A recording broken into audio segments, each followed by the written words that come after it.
अस्सलाम वालेकुम वरहमतुल्लाहि वबरकातुहू। वेलकम आप सब लोगों को जगायू बेसिक टेक्नोलॉजी की तरफ से। मैं लाई हूँ आपके लिए web development HTML second lecture. तो हम इस लेक्चर में ये देखेंगे कि HTML लैंग्वेज क्या है। सबसे पहले आते हैं, ये देखते हैं what is HTML। HTML stands for hyper text markup language, यानी ये किसी भी वेबसाइट या किसी भी वेब डेवलपमेंट के कोर्स में जो HTML लैंग्वेज यूज़ की जाती है, ये उसके स्ट्रक्चर को बनाने के लिए यूज़ की जाती है, यानी ये टेक्स्ट लिखने के लिए, ओनली टेक्स्ट लिखने के लिए यूज़ की जाती है। तो अब देखते हैं कि HTML is the language who design structure of website, यानी ये किसी वेबसाइट का सिर्फ स्ट्रक्चर बनाने के लिए यूज़ की जाती है। उसके बाद देखते हैं कि only right text of one page, यानी ये किसी वेबसाइट में सिर्फ और सिर्फ टेक्स्ट को लिखने और उससे ही अरेंज करने में यूज़ की जाती है। अब हमें ये तो पता चल गया है कि HTML लैंग्वेज क्या है, कि HTML लैंग्वेज किसी भी वेबसाइट का सिर्फ और सिर्फ ओनली स्ट्रक्चर बनाने के लिए यूज़ की जाती है। अब हम आते हैं बेसिक कोड की तरफ कि HTML का वो कौन सा बेसिक कोड है जो हमारे इस पूरे वेब डेवलपमेंट के कोर्स को अरेंज करेगा, यानी हमें अगर उस बेसिक कोड की समझ आ जाए तो हमें इस पूरे वेब डेवलपमेंट की समझ आसानी से आ जाएगी, कोई मुश्किल पेश नहीं आएगी। अब आते हैं हम इसके बेसिक कोड की तरफ से, तो इसको हम क्लोज कर देते हैं, डोंट सेव। तो ये है हमारे पास बेसिक कोड, जैसा कि आपके पास सिर्फ ये इतनी 1 2 3 4 5 6 7 ये 7 लाइंस हैं जो कि इस पूरे वेब डेवलपमेंट का बेसिक कोड है। तो आइए हम समझते हैं कि इस बेसिक कोड में क्या ऐसा है जो कि पूरी ही वेबसाइट को अरेंज कर लेता है, मैनेज कर लेता है। सबसे पहले है हमारे पास HTML। इसका मतलब है कि हम HTML के हमने अपने लैपटॉप या PC को एक ऑर्डर दिया है कि हमें एक HTML पेज चाहिए, यानी हमने बताया कि हम HTML लैंग्वेज या कोड लिखने लगे हैं और उसका हमें एक पेज चाहिए। उस HTML का पेज मांगने के लिए हमने उसे इन ब्रैकेट्स के दरमियान में लिखा, यानी इसे टैग बनाया। अब ये बात आपने लाजमी याद रखनी है कि अगर कोई भी टैग हम लगाएंगे तो उसे इन ब्रैकेट्स के दरमियान में लगाएंगे। इस कोर्स में जितनी भी लैंग्वेजेस हैं, जो HTML की लैंग्वेज है, इसमें हमेशा और ओनली टैग ही लगेंगे। तो आपको इन टैग ये टैग याद रखने होंगे। ये बहुत सारे टैग हैं, मैं आपको इनकी डिटेल्स सारी बताऊंगी, लेकिन अभी हम बेसिक कोड सीख रहे हैं, इस वजह से आप इसी पर तवज्जो रखिए। समझो ये हमारा है HTML का टैग। HTML का टैग यहाँ से हमने स्टार्ट किया और यहाँ पर आकर क्लोज कर दिया, यानी किसी भी टैग को क्लोज करने के लिए उसमें स्लैश लगाई जाती है। अभी यहाँ पर हमारा ये टैग स्टार्ट हुआ और यहाँ पर क्लोज हो गया, यानी हमने उन्हें कहा है कि हमें एक पेज चाहिए। अब हम ये देखते हैं कि उस पेज के अंदर हम उनसे क्या मांग रहे हैं। अब हमने कहा कि हमें उस पेज के अंदर एक हेड सेक्शन चाहिए, जो यहाँ पर हमने क्लोज कर दिया। अब उस हेड सेक्शन के अंदर हमने उनसे एक टाइटल मांगा। हम कह रहे हैं कि हमें जो हेड सेक्शन चाहिए उसके अंदर हम एक टाइटल लिखना चाहते हैं, और उस टाइटल को भी हमने क्लोज कर दिया। अभी हमने उसे कोई नाम नहीं दिया, अभी तो हम सिर्फ टैग्स की बात कर रहे हैं। जैसा कि आप जाते हैं किसी भी पेज पर कोई स्टोरी लिखने लगते हैं या कोई ऐसे लिखने लगते हैं, तो आप ऊपर बड़ा बड़ा नेम मेंशन करते हैं कि मैं इसके बारे में, इसके अबाउट लिख रही हूँ। इसी तरह हम इसको बताएंगे कि हम ये जो पेज ले रहे हैं, हम इसे ये टाइटल देना चाहते हैं। तो आइए देखते हैं हम इसे सेव करके कि अभी इस पूरे कोड का हमारा क्या बन रहा है। लेकिन उससे बाद मैं बता दूं कि ये जो बॉडी का टैग है, ये पेज के अंदर जो हमने स्टोरी लिखनी होती है, ऐसे लिखना होता है, वो इस बॉडी के टैग के अंदर लिखते हैं। यानी ये HTML का पेज है हमारे पास, इसे हमने यहाँ पे क्लोज किया। उसके अंदर हमने मांगा हेड सेक्शन, और हेड सेक्शन को भी हमने यहाँ पर क्लोज कर दिया। हमने कहा कि हमें हेड सेक्शन के अंदर सिर्फ और सिर्फ टाइटल चाहिए, जो कि हम जिसके अबाउट स्टोरी या ऐसे लिखना चाहते हैं उसे यहाँ पर उसका नाम मेंशन करेंगे। तो हमने इसे भी क्लोज कर दिया। हमने उनसे हेड सेक्शन में सिर्फ और सिर्फ टाइटल ही मांगा है। उसके बाद बॉडी है, बॉडी के अंदर हम लिखकर देखेंगे कि हमारे इस पूरे कोड को लिखने का क्या फ़ायदा है। आपको ऐसे तो समझ नहीं आ रही होगी, लेकिन जैसे जैसे मैं आपको साथ साथ काम करके दिखाती रहूँगी प्रैक्टिकल, तो आपको समझ आएगी।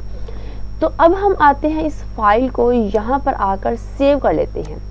यहाँ पर हमने सेव एज के ऑप्शन पर क्लिक किया और यहाँ पर ये हमारे पास फोल्डर अपीयर हुआ है।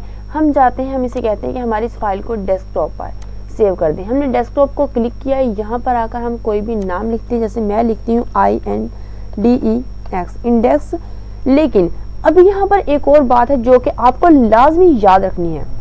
अगर मैं इसे सिर्फ और सिर्फ इंडेक्स लिखकर यहाँ पर आकर सेव कर देती हूँ, ये देखिए ये मैंने सेव कर दिया, यहाँ पर हमारे पास जो आइकन आया है वो नोटपैड की सूरत में आया है। यानी जब मैं इसे दोबारा क्लिक करूंगी तो ये मेरे पास नोटपैड की ही सूरत में, यानी ये कोड ही ओपन होगा। ना तो आपको समझ आएगी कि मैं क्या लिख रही हूँ और क्या समझा रही हूँ, ना तो मुझे। अब इसको सेव करने का क्या तरीका है, तो इसको सेव करने का तरीका ये है, दोबारा आते हैं अपने कोड पर, यहाँ पर आना है फाइल सेव एज के ऑप्शन पर क्लिक करना है, यहाँ पर डेस्कटॉप पर क्लिक करना है। जिस फोल्डर में आप फाइल रखना चाहते हैं आप उस पर क्लिक कीजिए। मैं आपको समझाने के लिए डेस्कटॉप पर रख रही हूँ, इसलिए मैंने डेस्कटॉप को क्लिक किया है। यहाँ पर आकर मैं नाम लिखती हूँ इंडेक्स। लेकिन अब इसको कैसे सेव करना है कि ये गूगल क्रोम पर ब्राउज हो, ताकि गूगल क्रोम पर हमें एक डिज़ाइन अपीयर हो कि ये क्या बन रहा है और क्या नहीं बन रहा। इसके लिए हमें इन्हें बताना होगा कि हम जो कोड लिख रहे हैं वो HTML लैंग्वेज का है, यानी हम जिस लैंग्वेज का यूज़ कर रहे हैं उस लैंग्वेज को डॉट डालकर साथ उस लैंग्वेज का नाम मेंशन करना है, ताकि पता चल सके हमारे लैपटॉप या PC को कि हम इस लैंग्वेज के अंदर जाकर ये कोड लिख रहे हैं। अब हमने लिख दिया .html। सो आपने अगर किसी भी फाइल को, कोई भी फाइल आप लिख रहे हैं या बना रहे हैं HTML की, उसके साथ .html लगाकर ज़रूर सेव करना है, वरना आपकी फ़ाइल कोड की सूरत में ही ओपन होगी। अब मैंने सेव कर दी। अब हम देखते हैं यहाँ पर आकर, ये देखें ये हमारे पास गूगल क्रोम की सूरत में आ गई, क्योंकि हमने अपने लैपटॉप या PC को बता दिया था कि हम HTML की लैंग्वेज ही यूज़ कर रहे हैं। अब मैं इसे ओपन करती हूँ, देखती हूँ कि हमारा क्या डिज़ाइन बना है। मैंने इसे ओपन किया। अब देखें कि आप सोच रहे होंगे कि इसमें यहाँ पर इस पेज, ये तो पेज पूरा खाली है, इसमें तो कुछ भी नहीं है। तो अब मैं आपको बताती हूँ कि इस पेज में क्या नहीं है क्या है। ये हमें पेज तो उन्होंने दे दिया, क्योंकि हमने उनसे पेज मांगा और हमने ये देखिए ये उनसे हेड सेक्शन मांगा, उन्होंने हमें वो भी दे दिया। अब हमने उनसे पेज जो मांगा उन्होंने हमें वो भी प्रोवाइड कर दिया। अब हम इसके अंदर खुद चेंजिंग करेंगे, क्या करनी है क्या नहीं। टाइटल के अंदर आकर हम देखते हैं कि हम इन्हें कोई टाइटल देते हैं इस पेज को कि हम क्या लिखना चाहते हैं। जैसा कि मैं बताती हूँ कि मैं जो ये पेज लिखना चाहती हूँ, ये मैं लिखना चाहती हूँ अपने स्टूडेंट्स को वेलकम करने के लिए। तो मैं लिख देती हूँ कि वेलकम स्टूडेंट्स। अब मैं लिख दिया वेलकम स्टूडेंट्स। अब हम इसे यहाँ से दोबारा सेव करेंगे। हम जब भी कोई एक पेज के बने बनाए कोड के अंदर कोई न्यू चेंजिंग करते हैं तो उसे सेव ज़रूर करते हैं। इसी वजह से मैंने यहाँ पर इसे सेव किया।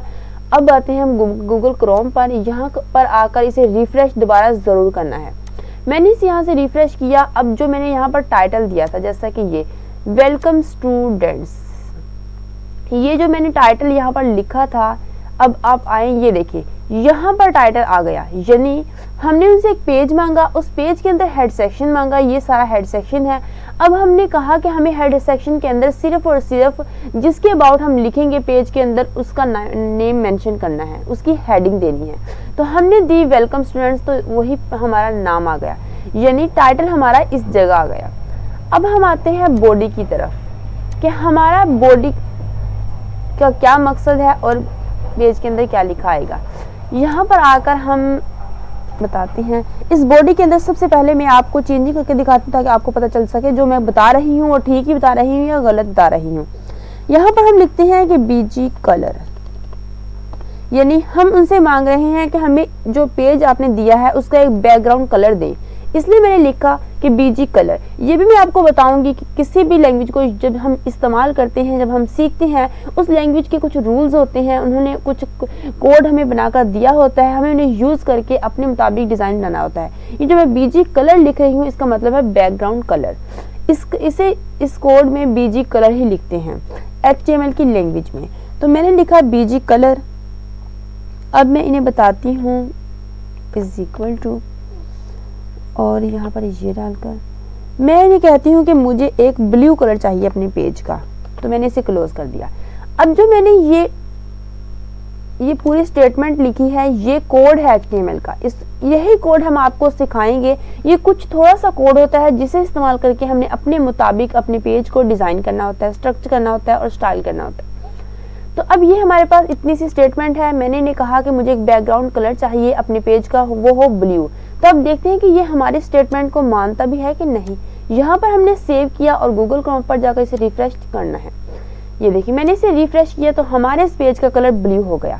तो आपको समझ आ रही होगी कि ये काम कितना इंजॉयफुल है, कितना इंजॉइंग है, कितना अच्छा लग रहा है कि जैसे मैंने इस पेज पे कलर किया तो ये कितना ब्लू कलर का होगा, कितना प्यारा लग रहा है। तो अब हम इसके अंदर कुछ और चेंजिंग करके देख लेते हैं। जैसा कि अब मैं चाहती हूँ कि मैं बॉडी के अंदर कुछ लिखना चाहती हूँ, तो मैं बॉडी के अंदर आई, मैं यहाँ पर आकर कुछ लिखूंगी। जैसा कि मैं लिखती हूँ welcome to my students, welcome to my students, welcome to my students. तो अब हम इसे सेव करते हैं, देखते हैं कि हम ये कहाँ पर क्या हुआ है लिखा हुआ। यहाँ पर आकर रिफ्रेश ज़रूर करना है।